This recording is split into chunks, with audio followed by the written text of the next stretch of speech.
प्रकार से ये बात कही जाती है कि आतुरता व्याकुलता होनी चाहिए, तो उसमें श्रद्धा उसके अंतर्गत है। उसको विश्वास बिना ऐसी व्याकुलता नहीं होती, श्रद्धा बिना व्याकुलता नहीं होती, प्रेम बिना ऐसी व्याकुलता नहीं होती।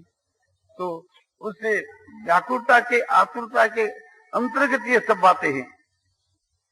भरजी महाराज जो व्याकुल हो रहे हैं, आतुर हो रहे हैं, वो भरजी क्या चीज है, या समझो कि उस व्याकुलता से सिद्धि हो रही।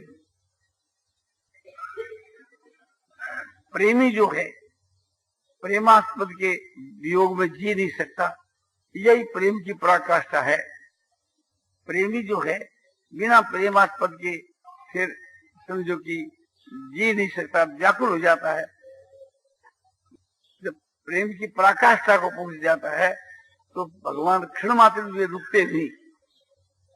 जब उसका अनंत प्रेम हो जाता है, विशुद्ध प्रेम हो जाता है, तो रुकने का कोई कारण नहीं। रुके तो भगवान के ऊपर समझो कि दोष आता है कि क्यों रुके भगवान।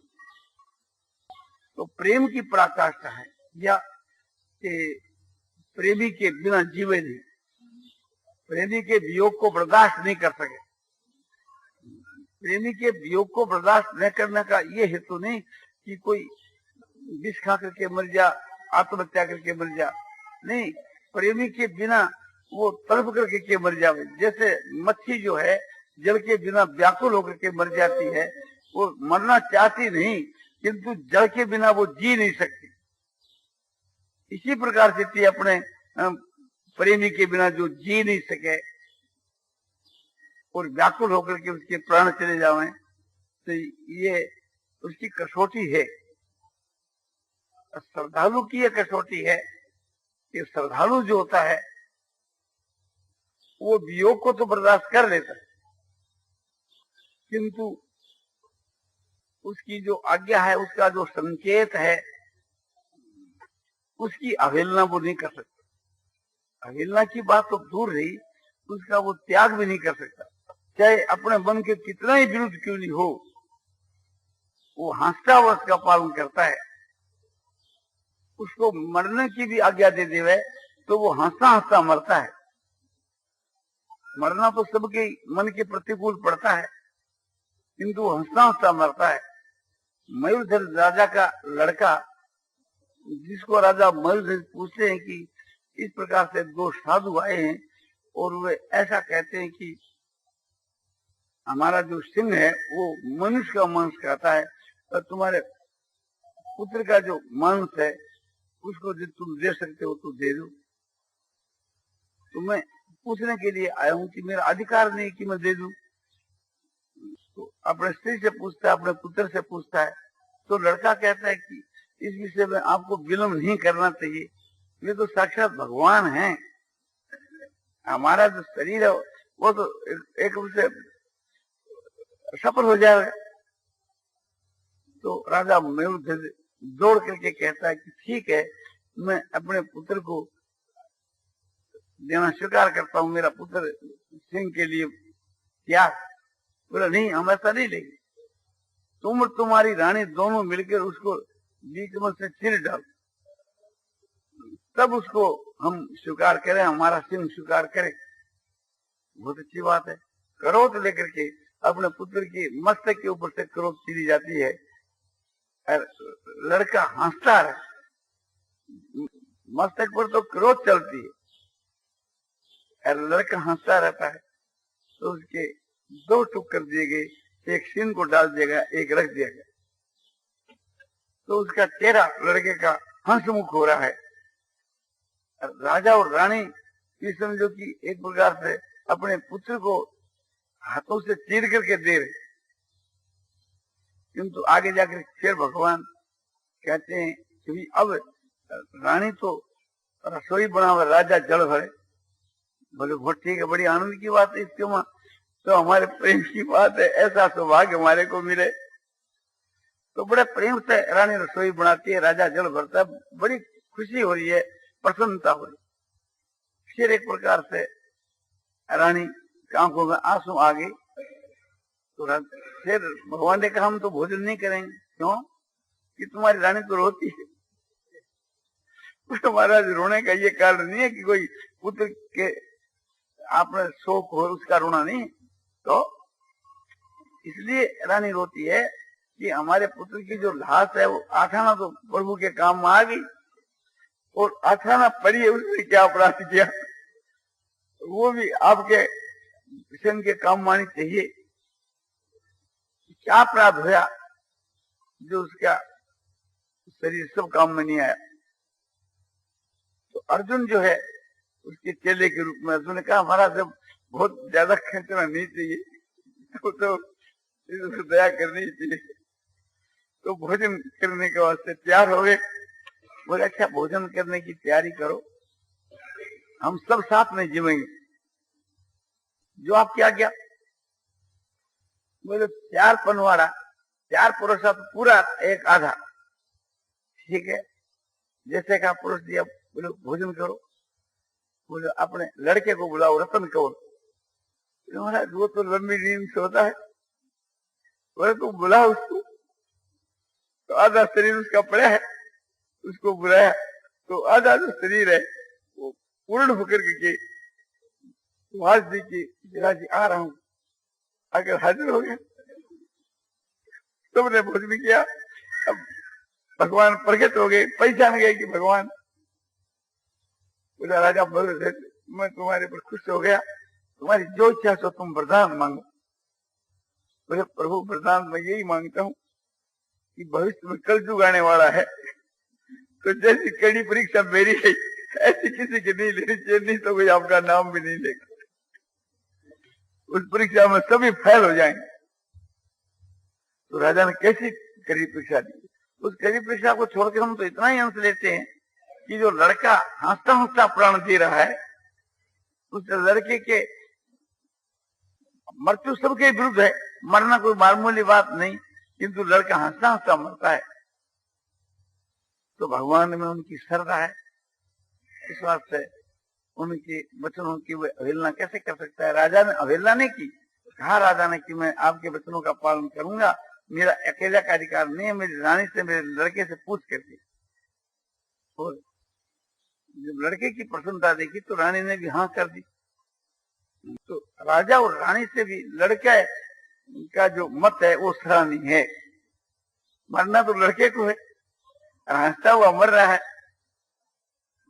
तो ये परम श्रद्धा है। परम श्रद्धा ये देखने के मत तो साधु दिखते हैं और वो भगवान मानता है। प्रत्यक्ष में तो है साधु, और भगवान तो अप्रत्यक्ष में है। तो उन्होंने अपने श्रद्धा से भाव से ये मान लिया कि साक्षात भगवान है। तो एक प्रकार से उनकी भगवान के वचनों में परम श्रद्धा हो गई। तो जब परम श्रद्धा हो जाती है तो फिर भगवान के दर्शन में विलंब नहीं होता, भगवान उसको मिल गए। तो इस प्रकार से थी हम लोगों की भगवान में परम श्रद्धा होनी चाहिए। तो गीता के जो वचन है सब भगवान के वचन है, और इन सब के हमारी परम श्रद्धा हो जावे तो भगवान हमारे को अभी मिल सकते हैं, कोई विलंब का काम नहीं। कि गीता भगवान के वचन है, इनको अक्षर से पालन करना चाहिए, ये हम निश्चय कर ले में कि हमारी परम श्रद्धा हो जावे तो गीता के वचन अक्षर से स्वाभाविक ही पालन होने लगे, उसको रोक कौन सके। श्रद्धा की कमी रुकावट डालने वाली चीज है। यदि हमारी परम श्रद्धा गीता के में हो जा, गीता के वचनों में परम श्रद्धा हो जावे तो किसी की सामर्थ्य नहीं कि गीता के एक रति भर भी हम बाहर जा सके। हमारा स्वभाव हो जावे, स्वाभाविक ही हमारे शरीर से गीता के अनुसार चेष्टा होने लगेगी, हमको कुछ करना नहीं पड़ेगा, श्रद्धा खुद करवा ली।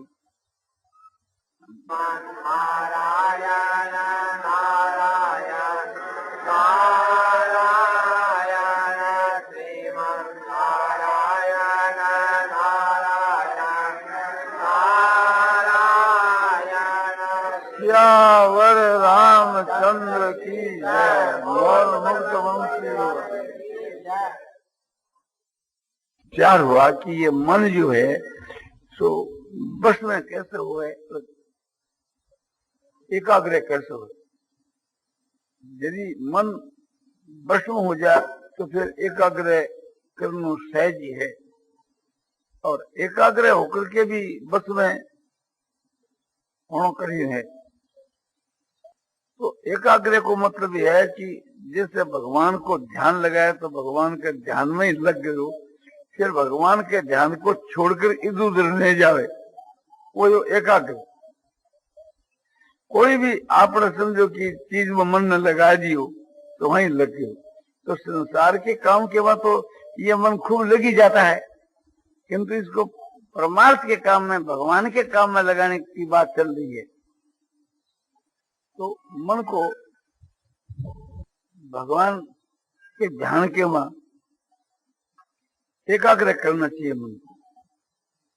तो मन जो है मन को एकाग्र करना, मन को बसवन करना और मन का निरोध करना। निरोध करना जो है वो सबसे परे की चीज। तो सब में सहायक है वैराग। जहां कहीं हम देखते हैं तो उसका उत्तर मिलता है वैराग। अर्जुन ने पूछा कि मन बड़ा चंचल है, इसका एकाग्र करना बहुत ही कठिन है। भगवान कहते ठीक है तुम्हारा कर्म। ऐसे महाभारो मनो दुर्निग्रहण अभ्यास है न तो कौनते वैराग्य गृहते। हे महाभाव, तुम्हारा कर्म संशय रहित है, ये चंचल मन इसको वश करना बहुत ही कठिन है, किंतु अभ्यास और वैराग्य से वश हो सकता है। तो अभ्यास यानी भगवान के नाम को जप और वैराग मान संसार के वहां आसक्ति को अभाव। तो यह बात भगवान बताई, अभ्यास और वैराग से मन वश हो सके। मन वश होने से फिर उपाय करने से परमात्मा की प्राप्ति रूप योग की सिद्धि भी हो सके। महर्षि पतंजलि ने भी यही बात कही कि अभ्यास वैराग धर्म तन निरोध है। अभ्यास और वैराग से चित्त का निरोध होता है। तो चित्त की वृत्तियों का जो निरोध होना है वो परमात्मा की प्राप्ति है। एकदम निरोध अवस्था के मान ले गया। मन को बस में करने के बाद जो अपने बस में किए हुए मन से और जो योग जो है समाधि को, योग को, परमात्मा की प्राप्ति को वो उपाय करने से हुए। तो महर्षि पतंजलि को कि नहीं, अभ्यास और वैराग से ही सब काम हो जाए। तो अभ्यास और वैराग ये दो उपाय बतलाए गए। तो अभ्यास किस तरह करना चाहिए कि यतो निश्चरति मनस चंचल मस्तिरम ततो नियमित दात मने बसंग नहीं। ये अभ्यास कि जहां जहां मन जावे वहां से उसको लाकर के बार बार परमात्मा में लगावे, अथवा जहां जहां मन जावे वहीं एक प्रकार से परमात्मा के स्वरूप का अनुभव करे, परमात्मा का दर्शन करे। यह दूसरी युक्ति है।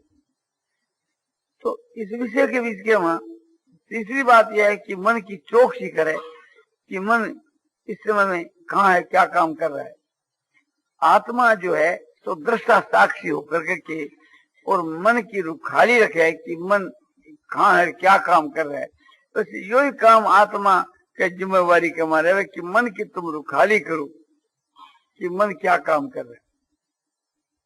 किस प्रकार से, जैसे 2 या 3 साल का छोटा जो बच्चा होता है वो चंचल होता है, तो माँ उसकी निगरानी रखती है, उसकी रुखाली करती है, वो उससे की दृष्टा होकर के रहती है, रसोई बनाती है, घर का काम करती है, झाड़ू देती है और उसकी नजर अपने लड़के के मन है। लड़का खेल रहा है, खेलता खेलता लड़का कहीं तिनका ले लिया तो माँ झट कहती ना, ये तुम्हारे आंख फूट जाएगी, इसमें आंख के इसके वहां लग जाएगी। वो बच्चा नहीं मानता तो माँ आकर समझाती है और बच्चे को बुढ़ा करके उसके हाथ का तिनका छीन लेती है। बच्चा रोता है तो माँ उसके हाथ में दूसरी वस्तु दे देती है, लाडू देती है, पेड़ा देती है कि जिससे कोई नुकसान नहीं हो। और बालक में स्वाभाविक यह बात है, जो चीज हाथ में आती है वो मुंह के मान लेता है। जो भी उसके हाथ में चीज आती है, चाहे मट्टी हो, ढेला हो, आम हो और कोई भी चीज हो, तो वो समझता नहीं, वो तो एक प्रकार से जो है तो मुंह कमा लेता है। मुंह के लेने के समय में कहीं आंख में भी लग जाती है। तो माँ इसकी निगरानी रखती है कि ये बच्चा कहीं नुकसान न उठा ले।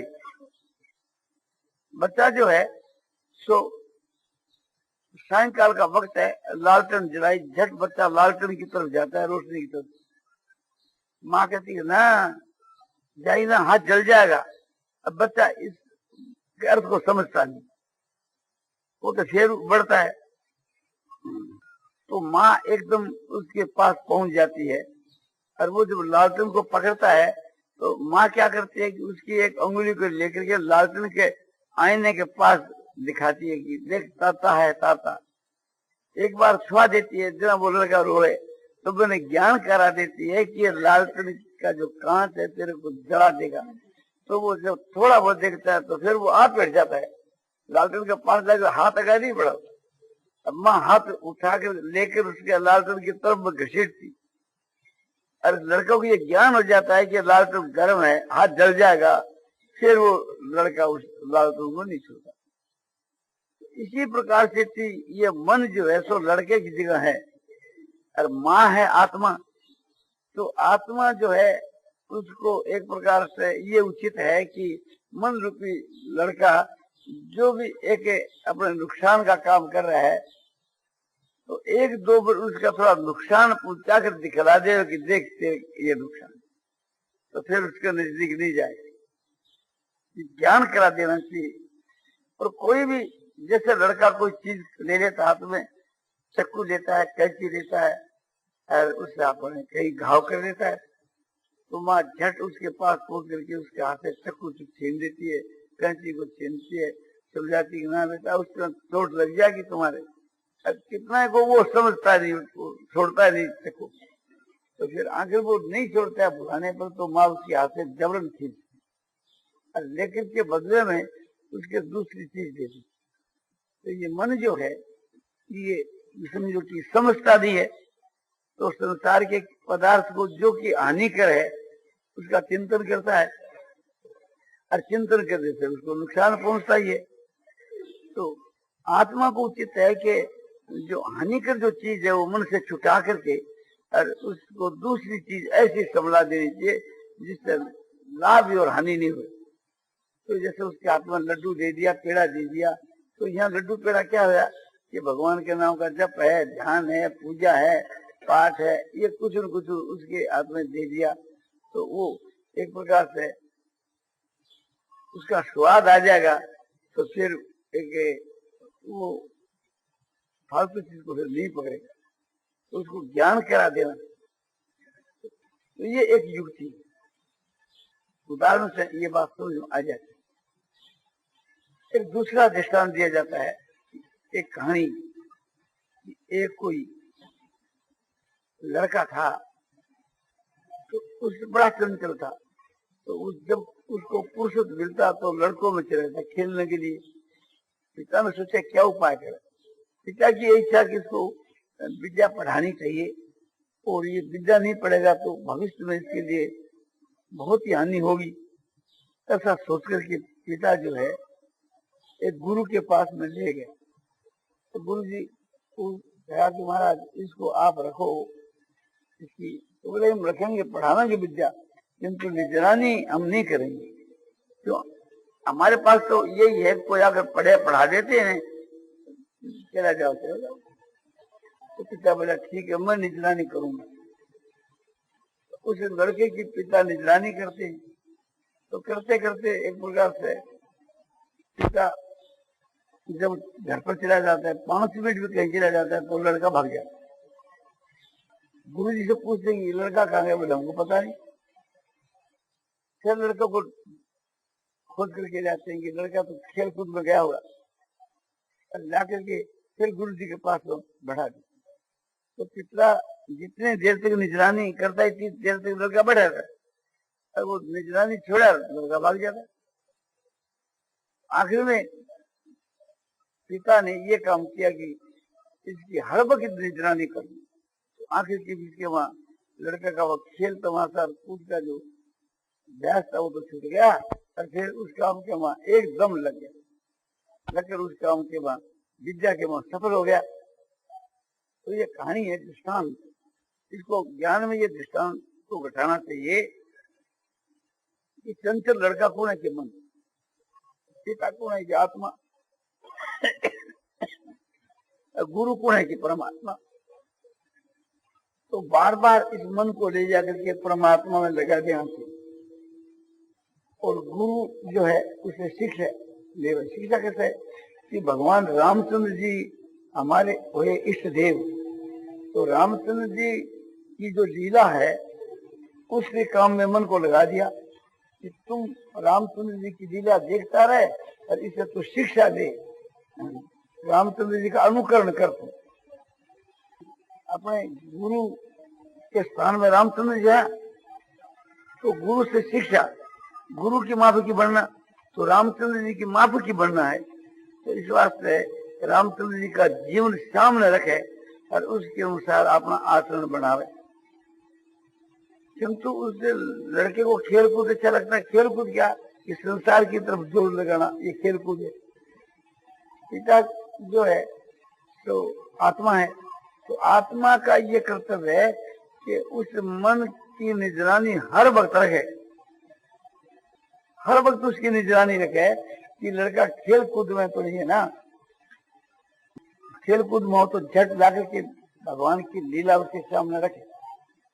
भगवान श्री रामचंद्र जी ने किस प्रकार से लीला की, उनका जीवन किस प्रकार से बीता, उनके चरित्रों को तुम याद करो और चरित्रों को याद कर करके उन चरित्रों के अनुसार तुम चलो, तुम बनो, इसी के अनुसार तुम चरित्र करो। तो मन बार बार संसार में जाए, यही खेल कूद है। तो संसार में जाए तो संसार से हटा करके और फिर परमात्मा की लीला के मनन करने में लगा दे। तो इस तरह से करते करते वो लड़का आगे जाकर के समझो कि गुरु की माफी की विद्वान बन गया। तो इस विषय के रामचंद्र जी का जो आदर्श है उसको, रामचंद्र जी के चरित्र को आदर्श मान करके और उन्हें का मनन करने से मनुष्य रामचंद्र जी के माफ को बन जाता है। तो ये एक युक्ति है। तो शास्त्रों बहुत सी युक्तियां बतलाई है, उनमें कोई सी भी युक्ति को लेकर के और अपने कोशिश करनी चाहिए। एक आपको सिद्धांत की बात बतलाई जाती है जो एकांत में मैंने बतलाई थी, तो सबके बड़ी काम की चीज है। ये सिद्धांत की बात है कि हम लोग ये आशा करें अभी काम बन गया तो बन गया, नहीं तो अंतकाल में बन जाएगा। तो अंतकाल के भरोसे पर नहीं रहना चाहिए, अपने तो जल्दी काम बढ़ाना चाहिए। क्योंकि अंतकाल के समय में हमारे को होश रहे या नहीं रहे, होश रहे करके हमारे आसपास में सत्संगी भाई रहे या कौन रहे, तो प्रथम तो उस समय के बीच के वहां होश रहना मुश्किल, और होश रहेगा तो भगवान की स्मृति रहनी मुश्किल। कोई जगह ऐसी बात हो सकती है, तो ऐसी परिस्थिति के बीच में परमात्मा की प्राप्ति अपने तो पहले ही कर लेनी चाहिए। इतनी उधार नहीं रखनी चाहिए, वो जोखिम को काम। जैसे मैंने कहा कि भाई बोट में जाना जोखिम है, नाव में जोखिम है, इसी प्रकार से वो काम भी जोखिम। यदि आप ये विचार कर लियो कि महात्मा के संग से भी अपनों कल्याण हो जाएगा, तो महात्मा के संग से कल्याण हो जाओगे, यह बात जो है सो कमजोर है। तो जोरदार बात पकड़नी।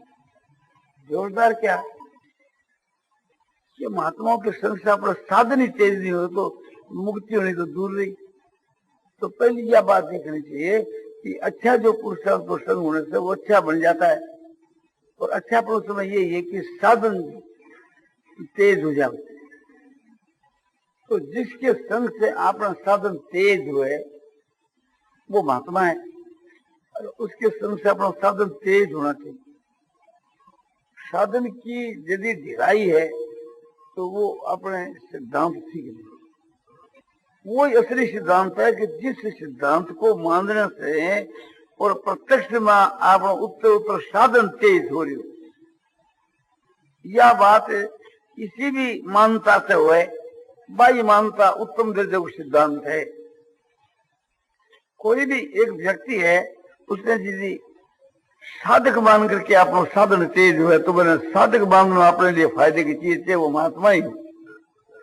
और एक साधक ही बचे और मैंने महात्मा मानने से अपना साधन तेज हुए तो अपने मैंने महात्मा ही मानना चाहिए। आपने तो साधन तेज करने की आवश्यकता है। भगवान के मंदिर में जाने से, भगवान का दर्शन होने से और भगवान की स्मृति हुए और ज्यादा देर तक स्मृति ठहरे तो आप लोग तो मंदिर में बैठे रहना चाहिए। भगवान की गीता पढ़ने से यदि भगवान याद आवे तो अपन तो हर वक्त गीता को पाठ करना चाहिए। भगवान की बंसी की धुन सुनने से और भगवान में मन लगे तो आप तो बंसी की धुन ही एक प्रकार से उत्तम शिक्षा देने वाली चीज होगी। और मन की निगरानी रखे कि ये भगवान को छोड़ के बाहर तो नहीं जाता है, जाओ तो उसी वक्त जाना चाहिए और भगवान का ध्यान निरंतर हो अच्छे से।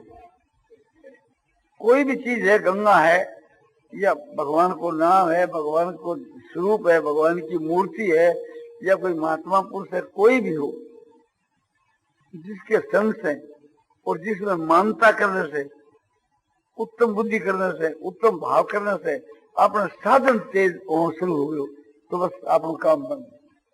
तो आपने यह कसौटी रखनी चाहिए कि जिस युक्ति से, जिस साधन से, जिस मानता से साधन तेज हुए बस वही आपने सबसे बढ़कर। अपने चित्त में कोई मानता कर ली क्यों तो अपना साधन ढीलो पड़ गयो, या मानता कर ली कि आपने सत्संग हुए, महात्माओं का संग है तो आपने तो कल्याण हुई, जैसी साधन करो चाहे मत करो।